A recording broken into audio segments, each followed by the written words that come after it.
Denis est avocat au barreau depuis 4 ans et il va nous partager son expérience. Donc merci d'être avec nous. Merci à Donc vous. voilà, on va rentrer directement dans le vif du sujet. La première question est très claire. Quelles ont été tes motivations pour devenir avocat? Je pense que j'avais envie de faire une école de la rigueur.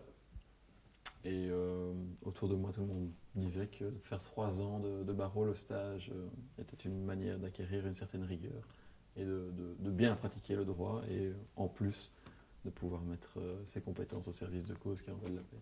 Aujourd'hui, après ton expérience, as-tu les mêmes motivations dans ton travail que tu pouvais les avoir au début? Je pense que les motivations sont restées les mêmes. La réalité, par contre, du quotidien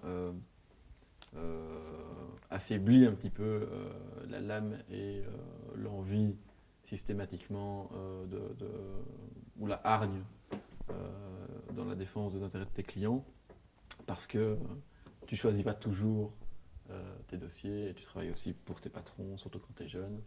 Et donc, généralement, tes motivations peuvent en prendre un coup à ce niveau-là. Est-ce que la réalité du terrain est fidèle à ce que tu imaginais du métier d'avocat?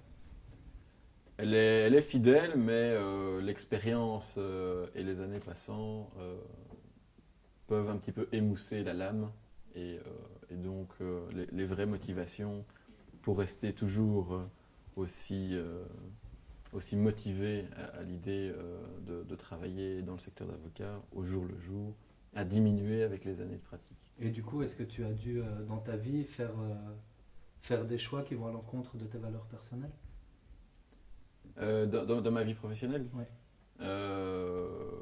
j'ai dû effectivement prendre des dossiers ou conseiller des clients dans lesquels je ne croyais pas forcément parce qu'ils sont imposés par la structure dans laquelle je travaille. Depuis que tu travailles, quelle a été ta plus grande fierté?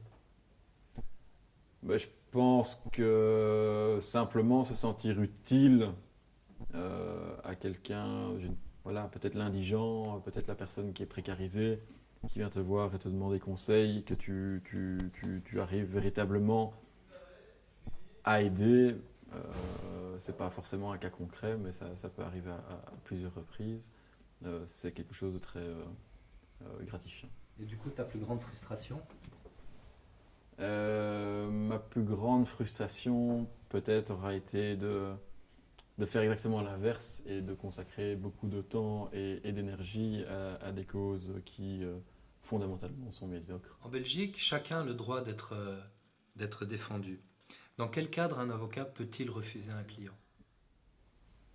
Bien, le principe, c'est que l'avocat choisit ses causes en son âme et conscience, bon, sous les nuances que je viens d'exprimer, qui sont les contraintes, le patron, quand tu commences, etc., qui t'impose des cas. Mais le principe, c'est que chaque avocat choisit librement les causes qu'il va défendre, mais effectivement, on peut, dans certains cas limites, désigner et ne pas avoir le droit de refuser de défendre quelqu'un, par exemple un génocidaire ou un pédophile dont personne ne voudrait du cas, ben, à ce moment-là, on pourrait imposer à un avocat de le défendre dans le cadre du droit à la défense de chacun. Quel conseil donnerais-tu à quelqu'un qui envisage le métier d'avocat? Ben, de faire des stages, je pense, pendant son parcours universitaire dans différentes structures, ce qui lui permettra d'appréhender les différentes manières d'exercer le métier.